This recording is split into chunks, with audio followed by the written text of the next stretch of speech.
Hello बच्चों, कैसे हो आप लोग? बढ़िया, कैसे पढ़ाई कर रहे हो? हम लोग लास्ट क्लास में क्या पढ़े थे? Geometrical versus optical path length. नहीं, लास्ट में हम लोग यही किए थे। और उसमें हमने लास्ट में कहाँ छोड़ा था? हमने छोड़ा था कि T length in mu medium is equivalent to mu T length in air. यहीं पे हम लोग लेंथ किए थे ना। ओके, इसमें किसी को दिक्कत है क्या?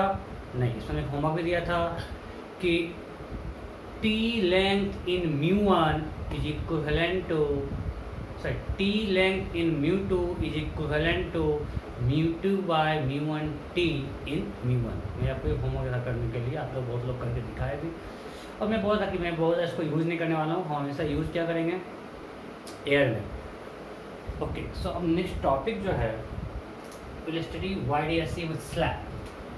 YDSE with slab important है, एग्जाम में से क्वेश्चंस आते हैं। ऑल्दो एनसीईआरटी में नहीं दिया हुआ है, बट इससे क्वेश्चंस आते हैं YDSE with slab. सो हम लोग स्टैंडर्ड YDSE चलेंगे।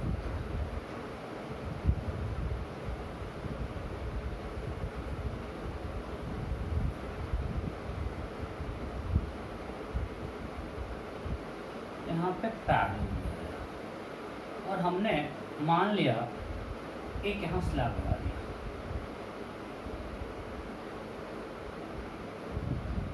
Thin slab. स्लैब क्या मान रहे हैं? थिन।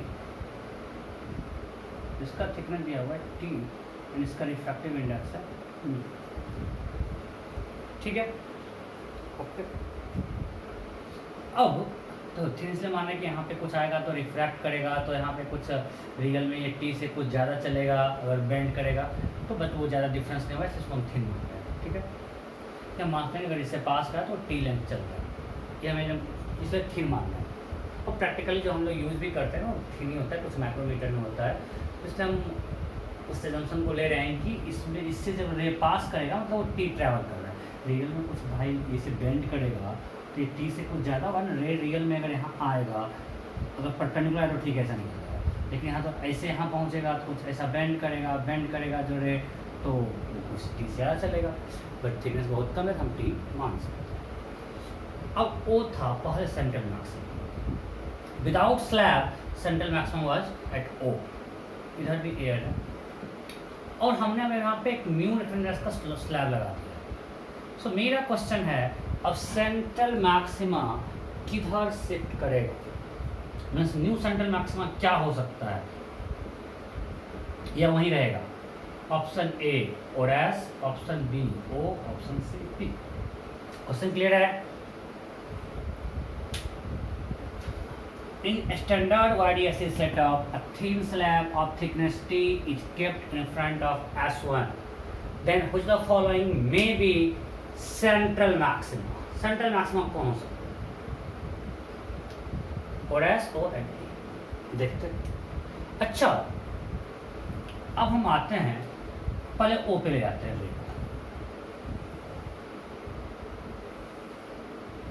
अब आप बताओ, ये दोनों सेम है क्या? पाथ लेंथ ज्योमेट्रिकली सेम है। Geometrically S1O equal to S2O है, बट ऑप्टिकली ये चला है पूरा एयर में और ये टी चला है म्यू स्लैब में, मतलब ये चल गया है एक्स्ट्रा। हाँ या नहीं? अगर आप देखोगे ये टी चला होगा एयर में, वही टी चला है म्यू में, चला यहाँ पे म्यू टी चला है एक्स्ट्रा। तो optically S1O equal to S2O है क्या? पाथ लेंथ सेम है क्या? नहीं, मतलब O पे सेंट्रल मैक्सिमा नहीं होगा। मैं फिर से बोल रहा हूँ कि ये रे चला है पूरा एयर में और ये रे में टी लेंथ चला है म्यू मीडियम में, और जब वो म्यू मीडियम में चला है मतलब वो होगा म्यू टी इन एयर। सो ये कुछ एक्स्ट्रा चला है। अगर ये एक्स्ट्रा चला है मतलब दोनों पाथ लेंथ ओ पे इक्वल नहीं है, so point O central maxima नहीं है। क्लियर? तो सेंट्रल मैक्सिमा किधर जाएगा? तो अभी हम देखते हैं कौन चल रहा है एक्स्ट्रा।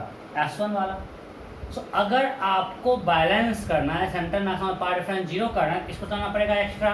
हम लोग पहले कर चुके ऑब्लिक इंसिडेंस में। अगर इसको चलाना है एक्स्ट्रा मीन्स किधर जाना पड़ेगा? ऊपर। अगर हम ऊपर गए तो आप देख लो कि इसका पाथ लेंथ ज़्यादा हो गया ज्योमेट्रिकली, सो वो इसको बैलेंस करके ऊपर ही कर सकता है। क्लियर? यहाँ सेंट्रल मैक्सिमम ओ डैश पे हो सकता है। क्लियर? चलो एक और क्वेश्चन देखते हैं, एक और क्वेश्चन देखते हैं। सोल्यूशन करेंगे, फिर पहले हम लोग समझते हैं नेक्स्ट क्वेश्चन।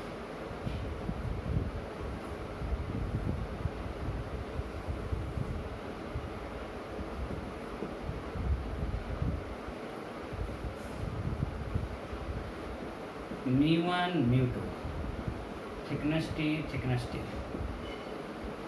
पैरेलल में जा रहा है। μ2 is greater than μ1, μ2 is greater than μ1.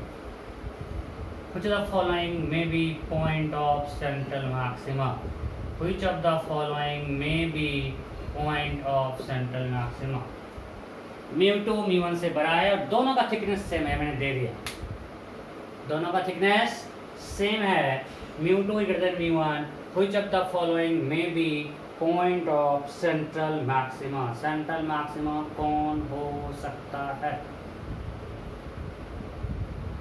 बोलो बोलो बोलो फटाफट फटाफट। ओके, अब देखते हैं। अगर हम ओ पे आते हैं, पहले ओ पे आते हैं। यहाँ पे ये चल रहा जब μ1t, ये चला है μ2t। कौन चल रहा है? μ2 बड़ा है, मीन्स कौन एक्स्ट्रा चल रहा है? ये।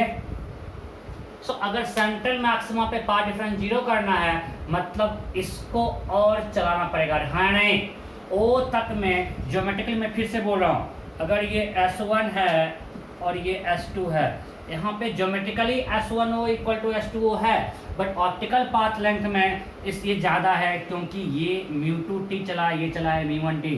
टी की जगह पे चला μ1t, ये चला μ2t, तो ये चल रहा है एक्स्ट्रा। अगर ये एक्स्ट्रा चल रहा है तो हमको बैलेंस करने के लिए, उनका पाथ लेंथ सेम करने के लिए इसको शटल करना पड़ेगा, इसको जाना पड़ेगा नीचे, तब इसका पाथ लेंथ बढ़ेगा। तो अगर हम P पे लेके आते हैं इसको, अब आप देखो इसका पाथ लेंथ ज़्यादा हुआ, तो ये जो एक्स्ट्रा चल रहा है उसको ये बैलेंस कर देगा, इसका ज्योमेट्रिकल पाथ लेंथ भर के। तो सेंट्रल मैक्सिमा कहाँ रहेगा? P पे। क्लियर? ओके, अब सब कैलकुलेशन करते हैं। क्या कुछ समझ में आ गया? सेंट्रल मैक्सिमा किधर शिफ्ट करेगा? अब देखो सेंट्रल मैक्सिमा शिफ्ट कर रहा है ना, बेसिकली होल फ्रिंज पैटर्न ही शिफ्ट कर जा रहा है। ऐसा नहीं कि सिर्फ सेंट्रल मैक्सिमा शिफ्ट करेगा। अगर सेंट्रल मैक्सिमा इतना शिफ्ट किया तो फर्स्ट मैक्सिमा सारा फ्रिंज पैटर्न उतना से शिफ्ट कर जाएगा, और अल्टीमेटली फ्रिंज विड्थ पे कोई फर्क पड़ने वाला है क्या? नहीं, बिकॉज सब में शिफ्टिंग आया। वो फ्रिंज विड्थ को, दो फ्रिंज के बीच का गैप चेंज नहीं किया, complete fringe pattern. Central maxima नीचे आ गया तो यहाँ पे कहीं फर्स्ट मैक्सिमा आया, कहीं सेकंड मैक्सिमा, वो पूरा कंप्लीट फ्रिंज पैटर्न शिफ्ट कर गया। ठीक है, देखते हैं क्वेश्चन, देखते हैं कि कितना शिफ्ट करेगा। देखिए किधर शिफ्ट, कितना शिफ्ट करेगा। एक सिंपल सेटअप लेते हैं कि हमने इसके सामने रिफ्रैक्टिव इंडेक्स म्यू और थिकनेस टी का स्लैब डाल दिया, दोनों साइड में वहाँ से। अब ये सबको क्लियर है कि इस केस में सेंट्रल मैक्सिमा ऊपर शिफ्ट है, क्योंकि ये चल रहा है एक्स्ट्रा, तो चलना पड़ेगा एक्स्ट्रा। तो हमारे सेंट्रल मैक्सिमा कहीं यहाँ। तो पॉइंट पी का भी हम क्या मान रहे हैं? Central maxima. तो हमको निकालना है ये कितना शिफ्ट किया central maxima. We have to find shift in central maxima. Okay, करते हैं। अगर पॉइंट पी सेंट्रल मैक्सिमा है, चलो इसको मान लेते हैं कुछ ओ डैश, ज़्यादा आसान होगा वो लिखते हैं। If O dash is central maxima, means यहाँ पाथ डिफरेंस क्या है? 0। हम दोनों रे का पाथ लेंथ लेते हैं। चलो ये मान लेते हैं L1 है पहले, ये L2 हैं, ये है S1 S2। हम मानते हैं, हम सब ज्योमेट्रिकल पाथ लेंथ मान रहे हैं। ये L1 है, S1 O डैश है पूरा L2, ये है L3 और ये है L4 S2। ये हम ज्योमेट्रिकल लिए हैं। हम ज्योमेट्रिकली लिए हैं, मतलब हमने ज्योमेट्रिकली माना है S1 O dash is L2 and S2 O dash is L4, यानी ज्योमेट्रिकली एज्यूम कर लिया, ठीक है, ओके। अब लिखते हैं पाथ लेंथ पर। फर्स्ट L1 चला,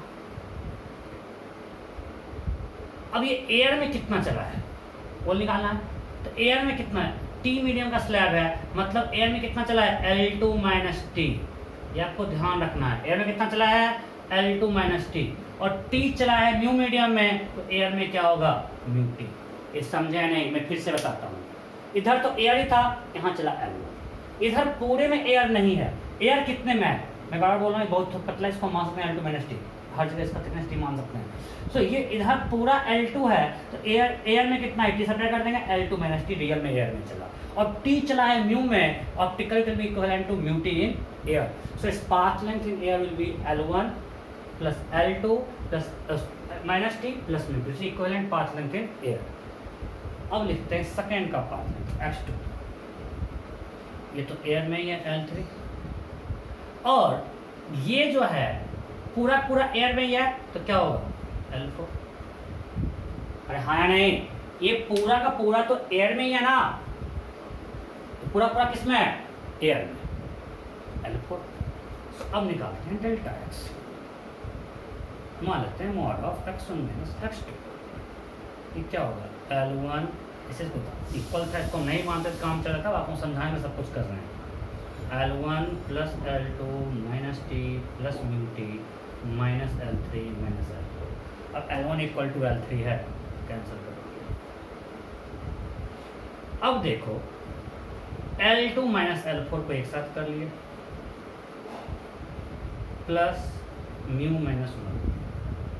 अब हमको L2 माइनस L4, अब L2 L4 ज्योमेट्रिकल लेंथ है, तो L2 माइनस L4 ये आपको करना आता है। अगर ये एंगल थीटा है, आप लोग कर चुके हैं ये, तो ये डिफरेंस क्या होता है डी साइन थीटा, ये हम लोग कर चुके हैं ना for angular position theta, d sine theta, अगर ये डी है तो। सो L4 माइनस L2 है डी साइन थीटा, तो L2 माइनस L4 क्या होगा minus of D sine theta. So यहां से लिखते हैं del X is minus of D sine theta plus mu minus 1। Is it clear?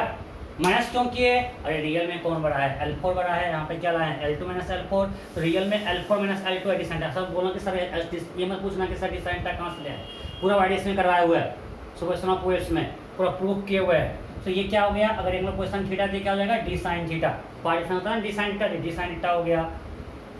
सो अगर O डैश है central maxima, if O dash is central maxima then delta x is 0, means minus d sin theta plus this is equal to 0. Minus d sin theta plus mu minus 1 into t equal to 0. So mu minus 1 into t is equal to d sin theta. Standard setup है, you can assume theta is small. Sin theta equal to tan theta, that is d into tan theta y by d. Tan theta y by capital D. So what is y? Mu minus 1 T capital D by small d. याद नहीं करना है, अरे कितना time लगता है आपको, इतना समझाएं तब को इतना लग रहा है, अदरवाइज तुरंत देखते हैं अच्छा पार्ट डिफरेंस क्या होगा म्यू टी माइनस टी। अरे ये जितना हम चला म्यू टी, यहाँ चला टी, और सब कुछ तो ठीक है, mu t minus t equal to d sine theta, balance कर दिया। और या इतना भी करोगे ज़्यादा टाइम नहीं लगेगा, आप याद मत करो, इतना से शिफ्ट करिए, सेंट्रल मैक्सिमा इतना से शिफ्ट किया, मतलब सब कुछ इतना से शिफ्ट किया। मैंने सिर्फ बोला सेंट्रल मैक्सिमा शिफ्ट करेगा, होल फ्रिंज, मतलब सेंट्रल मैक्सिमा यहाँ आएगा, नीचे वाला जो फर्स्ट मैक्सिमा वो कहीं यहाँ आएगा, कहीं भी चल सकता है, सेकंड मैक्सिमा भी ऊपर आएगा, थर्ड मैक्सिमा भी ऊपर, यहाँ का फर्स्ट मैक्सिमा और ऊपर चला जाएगा। Means complete fringe pattern will shift by mu minus t capital D by small d. कोई दिक्कत? अब इसमें पूछता है कि कितना फ्रिंज शिफ्ट हुआ, तो नंबर ऑफ फ्रिंज शिफ्टेड क्या होगा, कितना फ्रिंज शिफ्ट किया। जैसे हमने बोला कि इतना से सारा कुछ ऊपर चला गया, तो कितना फ्रिंज रियल में शिफ्ट किया, तो नंबर ऑफ फ्रिंज शिफ्टेड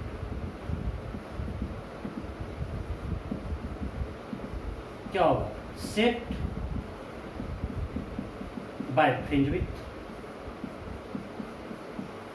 तो डी बाई डी कैंसल, इसका ग्रेटेस्ट इंटीजर मतलब mu minus 1 into T by lambda का ग्रेटेस्ट इंटीजर।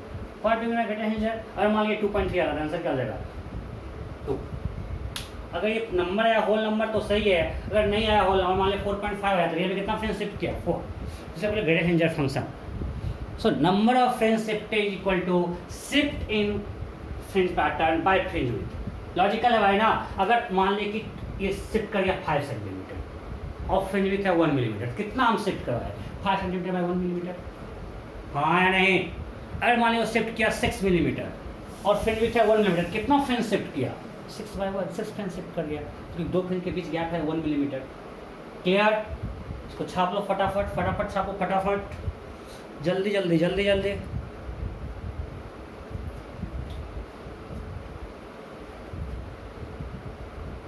छाप लिए?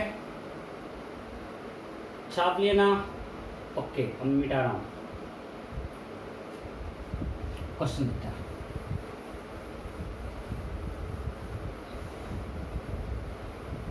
सिंपल सिंपल पहले आपको क्वेश्चन करवा रहे हैं, बेसिक से शुरू करते हैं, फिर अच्छा से सभी करेंगे, बहुत अच्छा करेंगे। पहले स्टार्ट करेंगे बेसिक से। अब कुछ नया कॉन्सेप्ट है, सिर्फ एप्लीकेशन करेंगे, हो गया। इस चैप्टर का कॉन्सेप्ट सारा खत्म हो चुका है। अब जो भी पढ़ेंगे सिर्फ कॉन्सेप्ट का एप्लीकेशन है, सिर्फ क्वेश्चन करवाएंगे।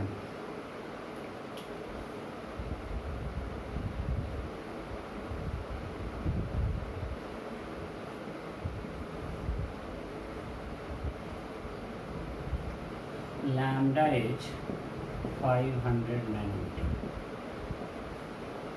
This is 10 micrometer.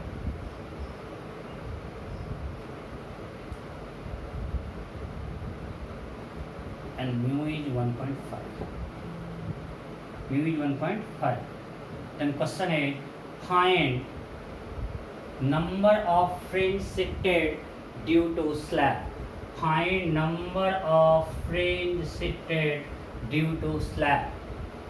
Find number of fringe shifted due to slab.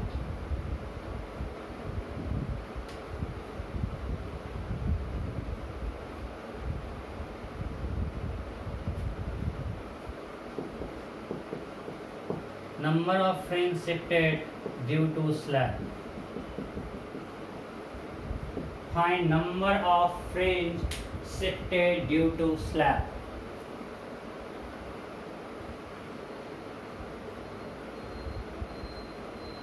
कैसे करेगा? ऊपर पक्का। जिसका नहीं हुआ वीडियो पॉज करके फिर से अभी खुद से पहले सॉल्व कर लेना। एकदम क्वेश्चन बिना सॉल्व किए मत पढ़ना। जिसका भी नहीं हुआ है पहले वीडियो पॉज करके क्वेश्चन सॉल्व करो, फिर सॉल्यूशन देखना। तो बेसिक शुरू करें, फिर अगर अभी नहीं करोगे आगे भी नहीं बनेगा। So shift in fringe pattern अभी हम लोग डिराइव कर लिए थे, mu minus 1 T capital D by D, and beta होता है fringe with lambda D by D. तो number of fringe shifted will be Y by beta. D by D cut जाएगा, बचेगा क्या? Mu minus 1 T by lambda. Now put value mu 1.5 minus 1 0.5, t is 10 micrometer means 10 power minus 5 meter, and lambda is 500 nanometer. So the 5 into 10 power minus 6 ये हो गया 10। So answer क्या आ गया 10। सही है। इसका मतलब क्या हुआ? जो नीचे का 10th मैक्सिमा था वो यहाँ पहुँच गया। जैसे आप देखोगे 10th मैक्सिमा का हाइट क्या था 10 लैम्डा डी बाई डी नीचे, वो अब ऊपर जो सारा को शिफ्ट हो रहा है ये यहाँ आ जाएगा, और सेंट्रल मैक्सिमा यहाँ से 10 lambda D by D height पे होगा, और 10th मैक्सिमा चला जाएगा और मतलब 10 लैम्डा मतलब 20 लैम्डा डी बाई डी पे पहुँच जाएगा। सेंट्रल मैक्सिमा से हाइट अभी भी nth मैक्सिमा का n lambda D by D ही रहेगा, बट पूरा फ्रिंज पैटर्न शिफ्ट करेगा। कंफ्यूज मत करना कि अब सेंट्रल मैक्सिमा यहाँ नहीं रहा, सेंट्रल मैक्सिमा यहाँ आ गया और ये हाइट शिफ्ट हो गया इतना, और अब जो 10th मैक्सिमा नीचे था वो यहाँ पे आ गया। तो अभी भी 10th मैक्सिमा और सेंट्रल मैक्सिमा के बीच गैप इतना ही रहा, ये शिफ्ट चेंज नहीं हुआ है। अभी भी nth मैक्सिमा सेंट्रल मैक्सिमा से n lambda capital D by small D पे ही है, सिर्फ पूरा फ्रिंज पैटर्न शिफ्ट कर गया। करवा रहा हूँ, छोटा सा क्वेश्चन करवाऊंगा, अगर कुछ परेशान नहीं होना है। छोटा छोटा क्वेश्चन बनाएंगे।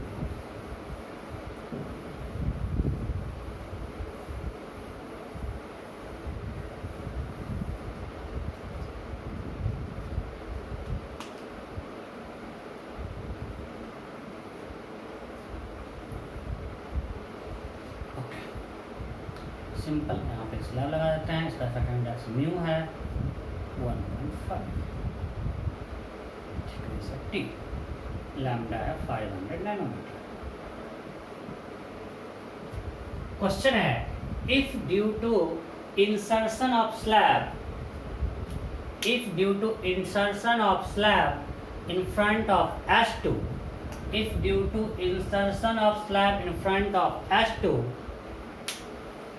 fifth minima reaches to central maxima. If due to insertion of slab in front of S2, fifth minima reaches to central maxima. Fifth minima reaches to central maxima, then find thickness of the slab. Question clear है? Due to insertion of slab, fifth minima reaches to earlier position of central maxima. Confuse नहीं करना, मतलब slab रखने से पहले जहाँ पे central maxima था वहाँ पे अब फिफ्थ मिनिमा आ गया। Due to insertion of slab in front of S2, fifth minima reaches to earlier position of central maxima, then find thickness of slab. Find thickness of slab.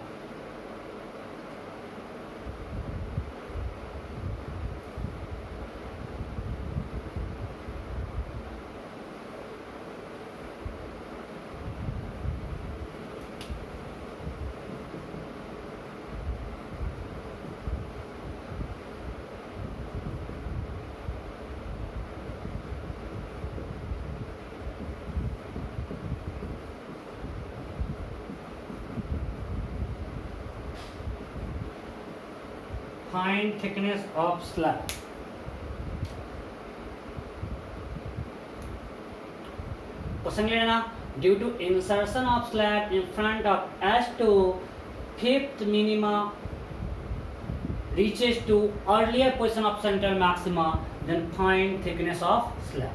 हो गया, simple है। अभी मैंने ड्राइव कर लिया था कि अब से शिफ्ट कर होगा नीचे ऊपर, शिफ्ट कौन चल रहा है एक्स्ट्रा, ये इसको चलाना पड़ेगा, देन शिफ्ट होगा नीचे, कुछ यहाँ आ गया। अब सेंट्रल मैक्सिमा यहाँ आ गया, तो क्या बोलता है, जो मतलब सब कुछ नीचे आ रहा है, मीन्स यहाँ पे कहीं जो पहले फिफ्थ मिनिमा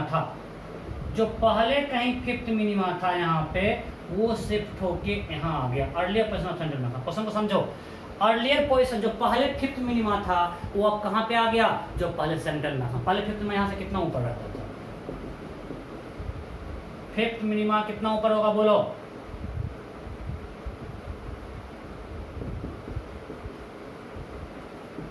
यही ना, पहले फिफ्थ मिनिमा कितना ऊपर होगा, 11 lambda capital D by 2d।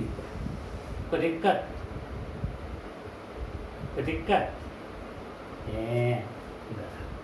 nth minima का हाइट क्या होता है,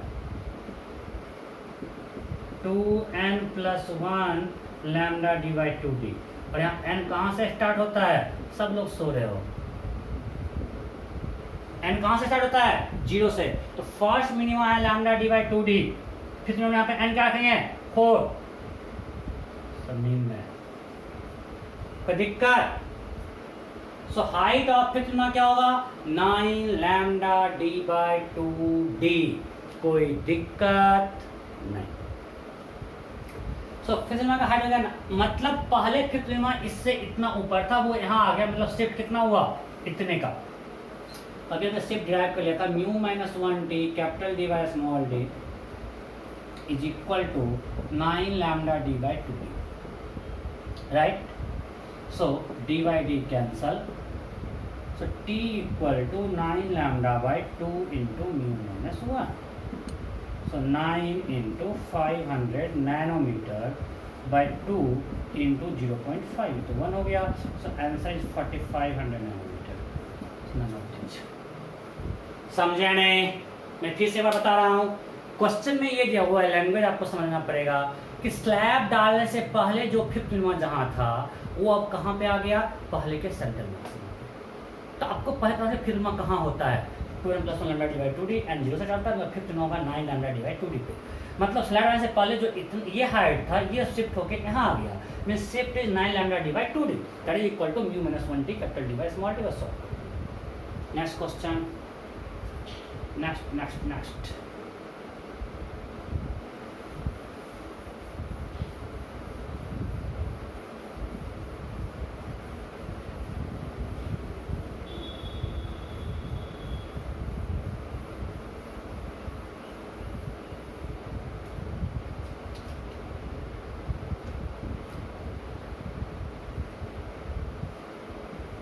अच्छा क्वेश्चन है, जो एडवांस में आईटी में पूछा हुआ है 10 मार्क्स का, बट अच्छा आपको हम करवा चुके हैं, सब्जेक्टिव पेपर होता है उसने पूछा था कि पैरेलल रे डाले इंटेंसिटी आई और आई, ठीक है। हमने यहाँ पे स्लैब डाल दिया, इसका थिकनेस t है और म्यू है 1.4, ठीक है। क्वेश्चन ध्यान सुनो, due to insertion of slab in front of S1 point where intensity was 2I between second minima, मैं लिख देता हूँ, point where intensity was 2I between second minima and second maxima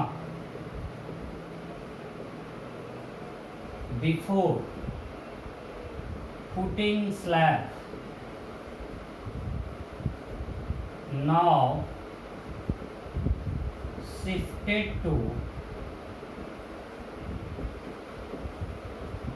earlier position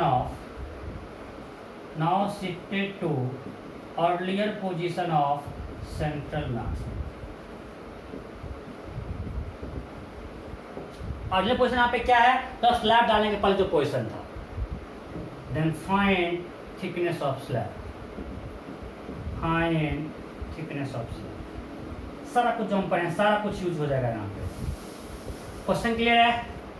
slab डालने से पहले जिस point पे intensity 2 था इसके और इसके बीच, अब वो पॉइंट पहले वाले सेंट्रल मैक्सिमम पे आ गया। मतलब दो केस है, एक था पहले बिना स्लैब का इस स्क्रीन पे इसके और इसके बीच कोई एक पॉइंट था जहां इंटेंसिटी 2 आई था, वो पॉइंट अब earlier position of central maximum मतलब यहाँ आ गया। Then find thickness of slab. Solve करो, मैं भी ऑप्शन तैयार करता हूँ, अब सॉल्व करो, फटाफट सॉल्व करो। अच्छा क्वेश्चन है, बट मैं करवा चुका हूँ ऐसा, क्वेश्चन सीट में भी पहले दे चुका हूँ कि इसका हाइट निकालना, मैंने बस इस पॉइंट का हाइट निकालना और कुछ नहीं है। इस क्वेश्चन में सिर्फ इस पॉइंट का हाइट निकालना कि 2i पहले कहाँ था।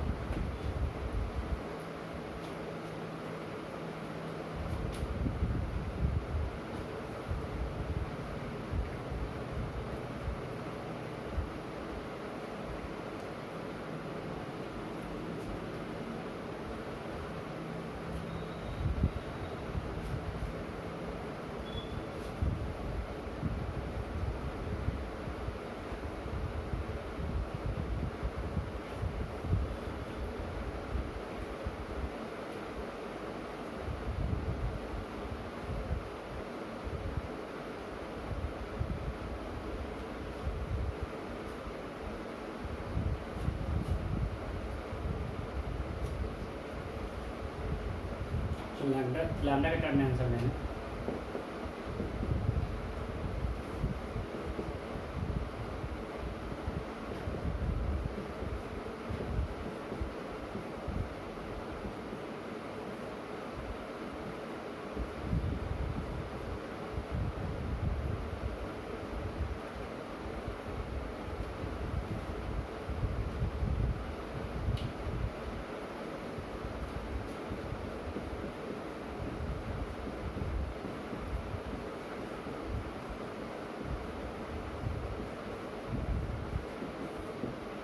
फटाफट। नन ऑफ दिस भी हो सकता है। सो आप ऑप्शन देख के भ्रमित मत होना। Option A 7 λ/4, option B 7 λ/2, option C λ/4, option D λ/2। None of this.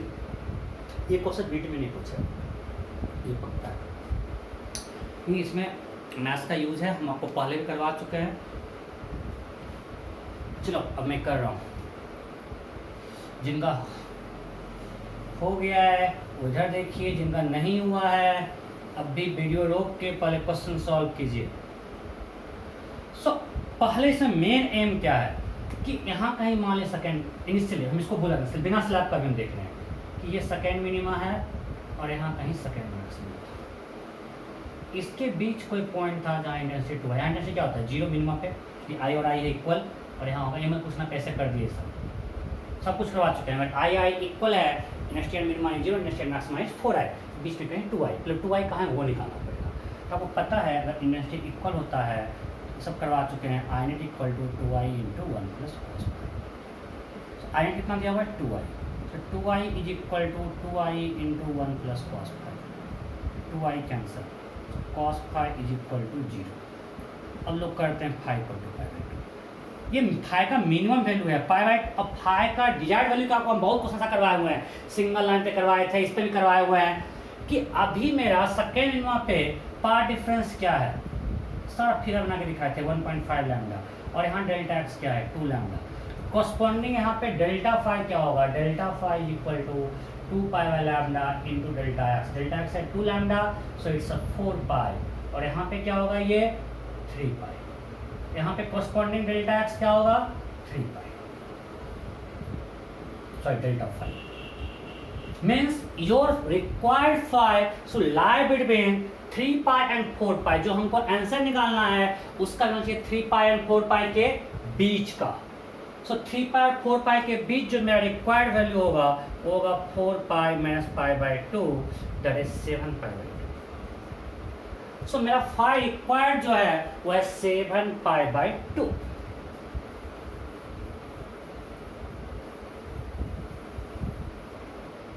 So required value of phi क्या हो गया 7 पाई बाई 2। क्लियर। जब फाई निकल गया, इस सब निकलना सिखाए थे, याद है करवाए थे। जब आपको आई नेट मालूम है, यहाँ से निकालो cos फाई, cos फाई से निकालो फाई, फाई से निकालो डेल्टा एक्स से निकालो वाई। करवाए हुए नहीं है सुबह सुना वेव्स में। जो लेक्चर नहीं देखे और सोच रहे हैं कि वेव वापस समझ जाएंगे, अच्छा क्वेश्चन नहीं समझ सकते हैं आप। सुबह सुना वेव्स का लेक्चर देखो तभी अच्छा क्वेश्चन बनेगा। तो डेल्टा फाई 3 पाई है, कॉरस्पॉन्डिंग डेल्टा एक्स निकालेंगे तो 2 pi by lambda into delta X sorry equal to 7 pi by 2। So corresponding delta x is equal to 7 lambda by 4। Delta X क्या होगा डी साइन थीटा फर्स्ट मोल्टा sine theta tan theta is equal to 7 lambda by 4। कोई दिक्कत, मैं बार बोलता हूँ ऐसा question करवाया हूँ, बहुत करवाया हूँ, असाइनमेंट में 3-4 क्वेश्चन दिया था। So height of that point will be 7 lambda capital D by 4। Means ये जो पॉइंट था जो शिफ्ट किया वो कहाँ था, वो पॉइंट था यहाँ से 7 lambda capital D by 4। Means इतना शिफ्ट हुआ। तो this shift is equal to mu minus 1t capital D by small d by D cancel. So t is equal to 7 lambda by 4 into mu minus 1। Mu है 1.5 minus 1.5 into 4 2, तो 7 lambda by 2। Answer क्या होगा 7 lambda by 2। बहुत छोटा पड़ रहा है but कोई ऑप्शन नहीं है, मैनेज करना पड़ेगा इसी से। So shift in central maxima हमको आया 7 lambda capital D by 4 small d. इतना सेंट्रल मैक्सिमा शिफ्ट किया and that is equal to mu minus 1t capital D by d. वहाँ से हमने t निकाल लिया, t कितना आया 7 लैम्डा बाई 2। सही रिक्वायर्ड वैल्यू है, आंसर आ गया। जिनका सही है अपना को टैप करो, गुड। तो आपने इसका मतलब अगर आपने क्वेश्चन सही किया तो अभी तक मैंने वाइडीएस में जितना कुछ आपको सब चीज़ पे कमांड है, बस ये क्वेश्चन नहीं दिखा रहा है।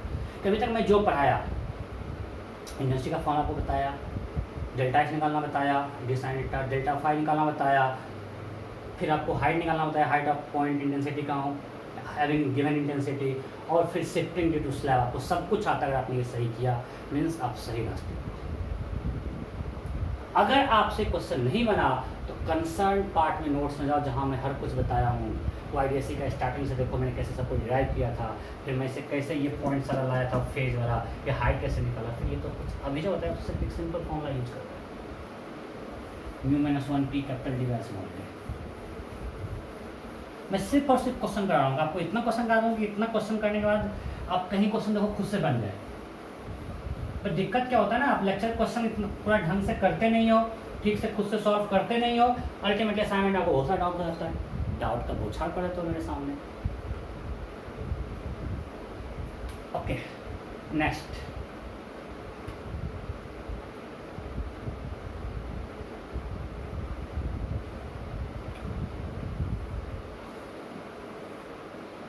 इसको हम मान ले रहे हैं positive.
Find shift in central maximum.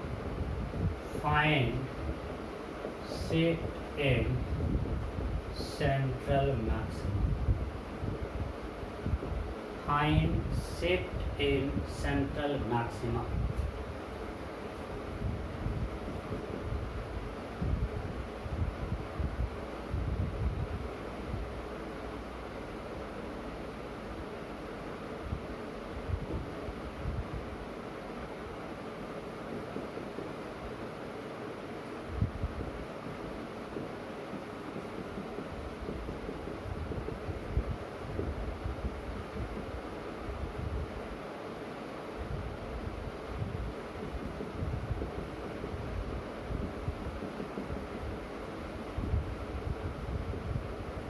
Option A 3 into 10 power minus 7 meter. Option B 3 into 10 power minus 4 meter.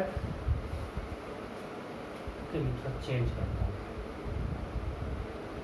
चलो इसको भी छोड़ते हैं। और आपको बताना है ऊपर या नीचे, भी आपको बताना है ऊपर या नीचे।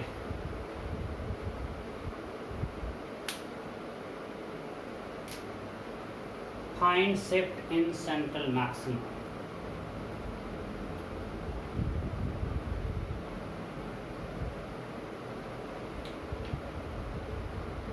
चलो एक काम करते हैं, अब इस कैलकुलेशन को छोड़ते हैं।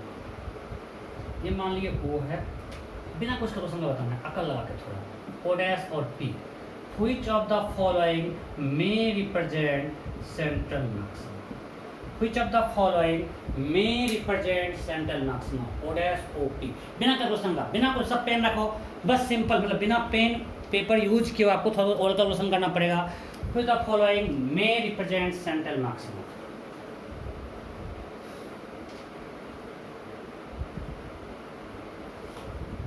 Which of the following may represent central maximum? Which of the following may represent central maximum? देखो मैं करता हूँ। अच्छा बताओ इसके कारण ये कितना एक्स्ट्रा चला। S1 में ये मान लिए S1 है और S2 है, S1 के सामने मैं सिर्फ ऐसे कुछ बता रहा हूँ कितना एक्स्ट्रा चला है स्लैब के कारण। ड्यू टू स्लैब कितना एक्स्ट्रा चला बताओ। स्लैब कारण चला 1.5 इंटू 2, स्लैब में चला 3 माइक्रोमीटर। और नहीं होता कि 2 माइक्रोमीटर चलता है एयर में।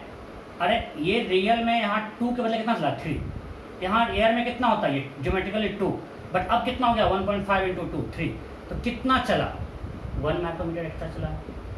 अरे हाँ या नहीं, ये 1.5 इंटू 2 3 चलता, 1.5 इंटू 2 3 चलता और ये 2 है, मतलब एक्स्ट्रा कितना चला 1 माइक्रोमीटर। और ये S2 में अगर स्लैब नहीं होता चलता 1.2 और चला कितना 2.4, कितना एक्स्ट्रा चला 1.2। हाँ या नहीं। तो मैं डाटा थोड़ा सा गड़बड़ दे दिया, ठीक है जो है उसे कर लेते हैं, हम कुछ और सोचे थे। ये अगर स्लैब नहीं होता, पहली बात ये मसला इसका ज़्यादा उधर शिफ्ट करेगा, नहीं बिल्कुल नहीं। वो हम थोड़ा गड़बड़ करेगा डाटा, हम सोचते थे कुछ और लेकिन दिमाग में कुछ और चल रहा था, गड़बड़ हो गया। बट अभी जो दिया उसके हिसाब से ये 1.5 इंटू 2 3 चलता 2, एक्स्ट्रा कितना चला 1। ये कितना चला है रियल में 2 इंटू 1.2, न्यू टू टी होता है 2 इंटू 1.2, 2.4 अगर नहीं होता वो स्लैब चलता 1.2, तो एक्स्ट्रा कितना चला 2.4 माइनस 1.2 1.2। तो कौन रियल ज़्यादा एक्स्ट्रा चल रहा है, एक्स्ट्रा कौन चल रहा है ये, मतलब इसको चलाना पड़ेगा, फिर शिफ्ट डाउनवर्ड। आंसर क्या होगा, कोई दिक्कत नहीं, पक्का।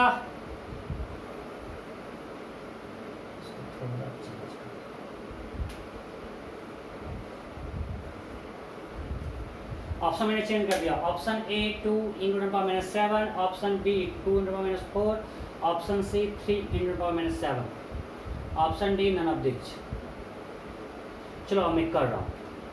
एक तो हम बताएं और अगर आप समझ गए तो अच्छी बात, मैं फिर से बताता हूँ, इसको बताने के बाद आपको बताता हूँ, इसको बता रहा हूँ पहले कैसे अगर क्वेश्चन पूछता किधर शिफ्ट करेगा। अरे भाई अगर स्लैब नहीं होता कितना चलता है यहाँ पे 2, अभी कितना चल रहा है 1.5 इंटू 2 3, तो स्लैब के कारण ये कितना एक्स्ट्रा चला, ड्यू टू स्लैब ये एक्स्ट्रा चल रहा है 1 माइक्रोमीटर। और ये कितना एक्स्ट्रा चल रहा है स्लैब के कारण, स्लैब के कारण चल रहा है 2.4, अब बिना स्लैब का चलता 1.2, 1.2 तो चलता है ना, तो कितना एक्स्ट्रा चला 1.2। जरा एक्स्ट्रा कौन चल रहा है S2, अगर ये चला एक्स्ट्रा, ये चला 1 एक्स्ट्रा, ये चला 1.2, मतलब ये ज़्यादा एक्स्ट्रा चल रहा है ना, मतलब बैलेंस करने के लिए हमको चलाना पड़ेगा इसको एक्स्ट्रा, मीन्स नीचे आएगा। ठीक है, अब कितना होगा, चलो हम बेसिक से पूरा करते हैं, कैसे निकालेंगे, पूरा बेसिक से कर रहे हैं। इधर लेंथ से हम इस पर इंटरेस्टेड नहीं हूँ, हम मानते हैं शिफ्ट नीचे हो गया। जैसे आपको अगर आप ऊपर मानोगे, चलो हम ऊपर ही मान लेते हैं, नेगेटिव आ जाएगा आंसर के ऊपर से। हम मान लिए शिफ्ट ऊपर हो गया, कोई के दिमाग में लगाना, अगर क्वेश्चन करना है हम मान लिए ऊपर शिफ्ट हुआ, ठीक है, ऊपर शिफ्ट हो गया वाई से। ठीक, अब लिखते हैं इसको, ज्योमेट्रिकली मान लिए L1, ज्योमेट्रिकली मान लिए L2, ठीक है। और हम सपोज ले रहे हैं माइक्रोमीटर में, सपोज इससे बात कर रहे हैं L1 माइक्रोमीटर, L2 माइक्रोमीटर, ठीक है। अब लिखते हैं x1, इसका पाथ एयर में कितना चला है ये L1 -2। अरे हाँ नहीं, पूरा यहाँ से यहाँ लेंथ L1 था, 2 में तो स्लैब आ गया, तो एयर इतना ही बचा ना, इस 2 में तो एयर नहीं है, एयर में क्या है दिस प्लस दिस, क्या होगा L1 -2 प्लस स्लैब में कितना चला 2 micrometre, equivalent to air, equivalent length in air क्या होगा 1.5 इंटू 2 3, दिस मच माइक्रोमीटर। समझ में नहीं आया, अरे पहले भी कर चुके हैं हमने, यहाँ से S1O' माना है ज्योमेट्रिकल लेंथ L1। अभी रियल में रे एयर में कहाँ एक्सपोज्ड है, इसको छोड़ के हर जगह एयर में है, अगर इसको छोड़ के है ये कितना है 2, तो एयर में L1 -2, अब प्लस स्लैब में है ये 2 माइक्रोमीटर, तो 1.5, इक्विवेलेंट लेंथ इन एयर क्या होगा 1.5 इंटू 2 3, इसलिए +3 कर दिया, स्लैब में चला, मतलब L1 -2 चला एयर में और स्लैब के बदले आया 3, तो टोटल यहाँ से यहाँ का पाथ निकल गया। अब लिखते हैं x2, एयर में कितना चल रहा है, पूरा यहाँ से यहाँ लेंथ L2 है, इसमें 1.2 को हटा देंगे, एयर में है दिस प्लस दिस, ये तो एयर का पार्ट नहीं है, हम टोटल लेंथ निकालेंगे तो होगा this plus this plus this, तो इसको हटा के है L2 माइनस 1.2। अब ये एयर में किसकी कितने के इक्विवेलेंट है 1.2 इंटू 2 2.4। होपफुली आप लोग समझ पा रहे हो। मैं अपना पूरा ट्राई कर रहा हूँ भाई कि यहाँ से यहाँ पूरा L2 है, उसमें ये 1.2 है, तो ये प्लस ये कितना हो गया L2 माइनस 1.2, और ये 1.2 जो मैंने छोड़ा था वो रियल में स्लैब में है, तो ये एयर में किसके इक्विवेलेंट होगा 2 इंटू 1.2 के, because T in slab is mu T in air, mu है 2, T है 1.2, तो एयर में हो गया 2 इंटू 1.2 2.4, तो ये हो गया 2.4 और ये प्लस ये मिलके है L2 माइनस 1.2, सब कुछ लिख रहे हैं एयर में। तो अब O डैश है मेरा सेंट्रल मैक्सिमा, तो निकालते हैं delta x. Delta x is mod of x minus x, तो क्या होगा L1 माइनस L2, ये हो गया L1 माइनस 1, जो सबको कल लिखे होता है, परेशान नहीं होकर इसको लिख लेते हैं L1 माइनस 1, इसको लिख लेते हैं L1 प्लस 1, L1 2 प्लस 1.2, ये क्या होगा L1 plus 1 minus L2 minus 1.2, that is L1 minus 0.2, L1 minus L2 minus 0.2, सब कुछ है माइक्रोमीटर में। ये हो गया डेल्टा एक्स। समझे नहीं? पक्का? अरे ये पार्ट समझ में आएगा, 3 माइनस 2 1 कर दिया, इसको 1.2 कर दिया, ये समझे में नहीं था आपको। मैं L1 minus T plus mu T कहते ना, वही चीज़ है L1 minus T plus mu into T, L2 minus T plus mu into T, फिर हम लोग को सब्ट्रैक्ट कर दिया। नाउ परसेंट इसको मिटा रहा हूँ, ऑप्शन मिटा रहा हूँ। Now delta x is L1 minus L2 minus 0.2। अब L1 माइनस L2 क्या होगा माइनस डी साइन थीटा, क्या होगा माइनस डी साइन थीटा। अरे हाँ या नहीं? L1 L2 बड़ा है ना, तो minus d sine theta minus 0.2, this is equal to 0 because for central maxima delta x is 0। So यहाँ से आया 0.2 equal to d minus d sine theta, इसको इधर लाया y d minus d sine theta is y by d, so y is minus 0.2 into capital D by small d. Minus sine से क्या signify कर रहा है कि हमने इक्वल साइन में समझ लेना है इसको। यहाँ माइनस साइन क्या बता रहा है, ये माइनस बता रहा है कि हमने जो माना उसका उल्टा नीचे आएगा, आपको हम बताए थे। ये होगा minus 0.2 capital D by d, क्या हो गया 10 पावर 3, इतना micrometre, that is 10 power minus 6 से मल्टीप्लाई करेंगे 2 into 10 power minus 4 micrometre. Clear? कोई दिक्कत? पक्का? सो इतना माइक्रोमीटर नीचे शिफ्ट करेगा 2 इंटू माइनस 4। समझ गए? सो कर लोगे? So next question. नेक्स्ट मैं कोई थोड़ी नहीं कर रहा हूँ, सिर्फ क्वेश्चन करवा रहा हूँ, सिर्फ क्वेश्चन करवा रहा हूँ। कितना स्लाइड लगा दो क्या फर्क पड़ता है, आगे लगा दो पीछे लगा दो कुछ नहीं फर्क पड़ेगा। आपको आता है सिर्फ इतना कि t in mu is equivalent to mu T in air. अगर आप ये समझ गए, अब कितना स्लाइड लगेगा आपको कोई फर्क नहीं पड़ेगा, आप क्वेश्चन कर दोगे। Next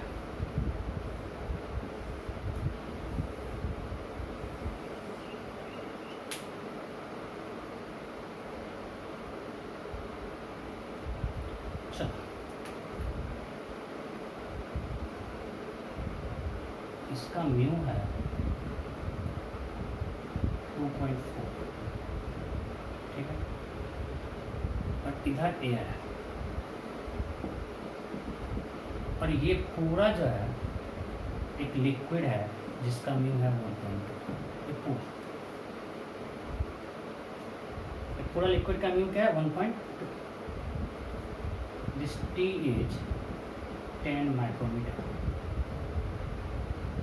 capital D is 1 meter, the small d is 1 millimeter, find shift in central maximum.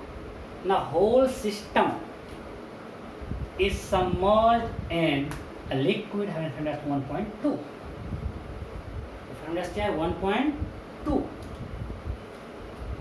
ठीक है। Then find set in central maximum. Find set in central maximum.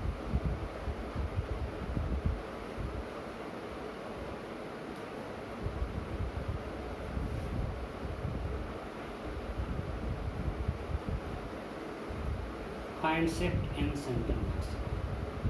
फटाफट करो, हम भी कर रहे हैं.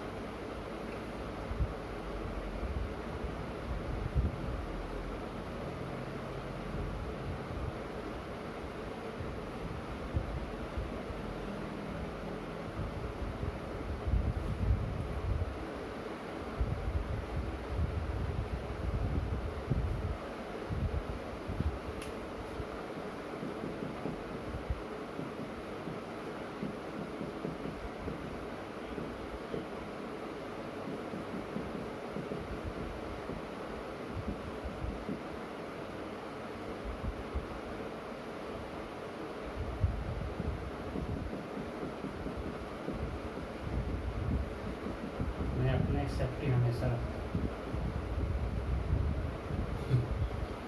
Find shift in central maximum. अब मैं बोलता हूँ आप एयर में करो, सब कुछ एयर में करो, कोई चीज़ मत करो, आप कोई सा फॉर्मूला याद करने की जरूरत नहीं है. आप बस एयर में निकालो पाथ लेंथ और एयर से करो, कोई दिक्कत नहीं है.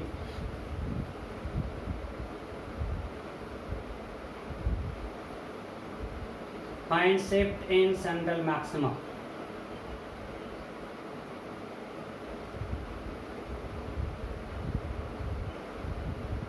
हो गया, चलो मैं करता हूँ. शिफ्ट इन सेंट्रल मैक्सिमम निकालना है, किधर शिफ्ट करेगा लॉजिकली बताओ. रियल में यहाँ पे टी है, यहाँ भी है, बट यहाँ पे स्लैब लगाया और स्लैब का इफेक्टिव इंडेक्स इससे ज़्यादा है. अगर इससे कम होता तो यह शिफ्ट करता नीचे. समझो, ये 1.2 है, ये 2.4 है. अगर यहाँ पे 1.2 का तरह से स्लैब है और उसका थिकनेस टी है और यहाँ 2.4 का स्लैब है और थिकनेस टी है, कौन चल रहा है एक्स्ट्रा? ये चल रहा है एक्स्ट्रा.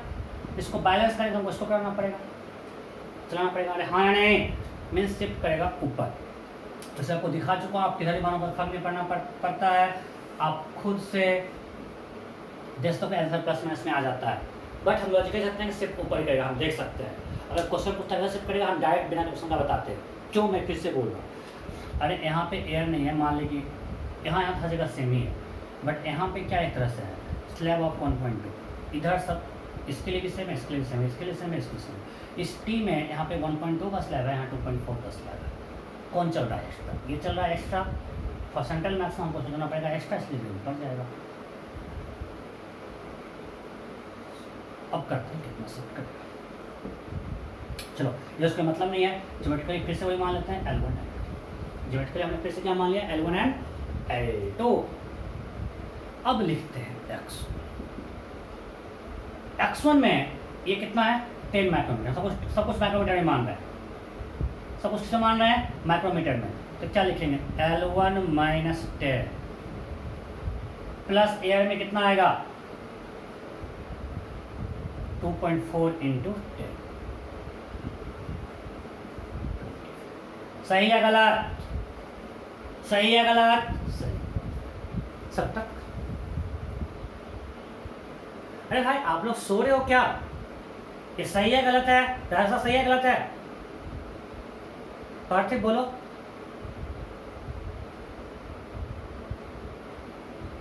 सुनता मैम, पूजा तो पढ़ना ही छोड़ देना, होमवर्क सबमिट करेगी ना, डाउट क्लास करेगी, कोई मतलब नहीं है. अरे भाई ये L1 माइनस 10 एयर में है या 1.2 वाले रेफरेंस मीडियम में है? ये है 2.5 रेफरेंस इंडेक्स, बट जो बचा हुआ है L1 माइनस 10 ये एयर में है क्या? नहीं, वो भी है म्यू मीडियम, इसका रेफरेंस 1.2 है. तो एयर में क्या होगा 1.2 इंटू L1 माइनस 10. समझो, इसमें L1 माइनस 10 है in medium having refractive index having mu equal to 1.2 और 10 माइक्रोमीटर है in medium having refractive index 2.4. समझो इस चीज को, यहाँ पे एयर में रियल में कुछ भी ट्रैवल नहीं किया. सो अगर ये 1.2 वाले मीडियम में L1 माइनस 10 है तो एयर में क्या होगा म्यू इंटू टी. सो 1.2 इंटू L1 माइनस 10. और ये 2.4 वाले में 10 है, तो एयर में होगा 2.4 इंटू 10 24। होपफुली नॉट क्लियर है, लेकिन ये माइक्रोमीटर। तो अगर क्लियर है तो X2 लिखाओ। पूरा का पूरा L2 किस मीडियम में है? इस मीडियम में। अरे हाँ नहीं, एयर में क्या होगा 1.2 इंटू L2। मैं बार बार बोल रहा हूँ L1 and L2 are geometrical length, मतलब रियल में यहाँ से यहाँ ज्योमेट्रिकल लेंथ क्या है, लंबाई क्या है। ऑप्टिकल लेंथ हम निकालते हैं मीडियम के हिसाब से, हम बता चुके हैं, पिछले लेक्चर में करवाया था बहुत अच्छे से देखने के लिए भी। जिसको ज्योमेट्रिकल ऑप्टिकल में दिक्कत है, मतलब सिर्फ इतना भी याद करो ना, अगर फेज में दिक्कत हो रहा है कैसे हम ड्राइव किए हैं कि T length in medium mu optical, it is optically equivalent to mu T length in air, that's it. अब बस इतना ध्यान रखो कि मीडियम म्यू में टी लेंथ ऑप्टिकली एयर में म्यू टी के इक्वल है, बस। सो यहाँ पे ये L1 माइनस 10 जो बचा वो 1.2 वाले मीडियम में है, तो एयर में होगा 1.2 इंटू L1 माइनस 10। और ये 10 है इन मीडियम में डिफरेंट 2.4, एयर में होगा 2.4 इंटू 10 24। सिमिलरली ये पूरा जो L2 है, it is length in medium has different 1.2, so in air equivalent to 1.2 into L2। So हमको X1 मिल गया, X2 मिल गया। अब O डैश मेरा सेंट्रल मैक्सिमम पे डेल्टा X निकालते हैं, तो delta X is equal to mod X1 minus X2। So क्या होगा, इसको खोल ये करते हैं, 1.2 L1 minus 12 plus 24 minus 1.2 L2, that is 1.2 L1 minus L2 plus 12 plus. अब L1 माइनस L2 पॉजिटिव है निगेटिव, बड़ा कौन है, L2 बड़ा है, so L1 minus L2 will be equal to minus d sine theta. कोई समस्या, बिकॉज L2 बड़ा है, so it can be written as, ऊपर ले जा रहा है यहाँ से, इसको मिटा रहे हैं,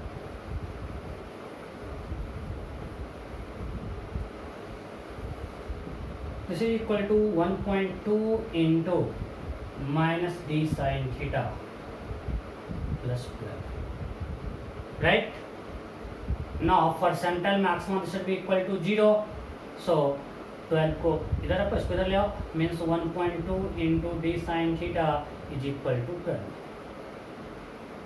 so 1.2 d is for central max, sin theta is y by d for small theta 12, so y equal to 12 d by 1.2 d,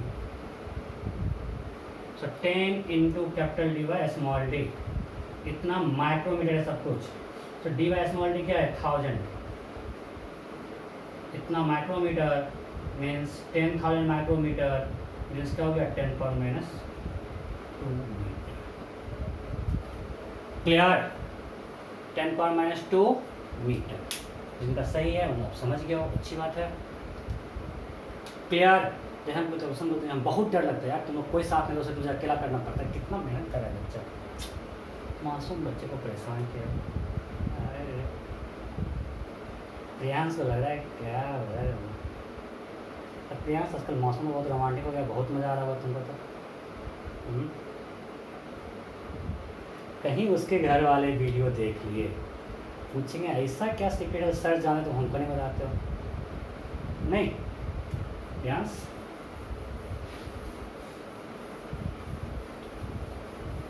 Megha तुमको तो और आजकल बहुत नींद आ रही होगी, इतना अच्छा मौसम, दिन भर घर पे रहना है, नींद तो आएगी।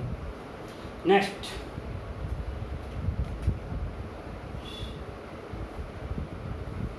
अच्छा क्वेश्चन है, उससे करना गलती मत करना, हमने इधर भी एक स्लैब लगा दिया,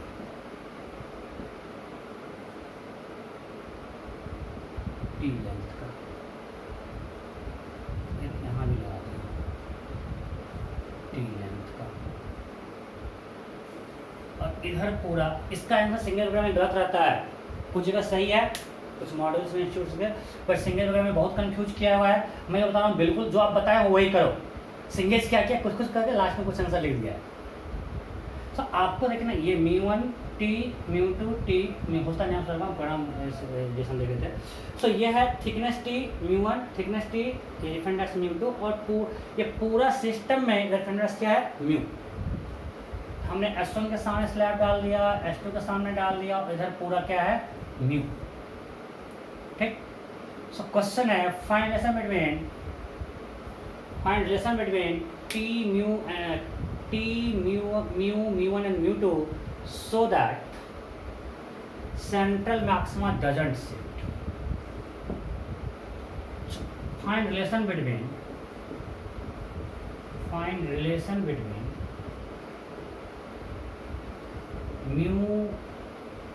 μ1 and μ2 so that central maxima doesn't shift. खुद से करो। तो सेंट्रल मैक्सिमा स्लैब डालने के बाद भी ओ पे आ गया, शिफ्ट नहीं किया। करो खुद से, अच्छे से करो। Find the sum between μ1 and μ2 so that central maxima doesn't shift.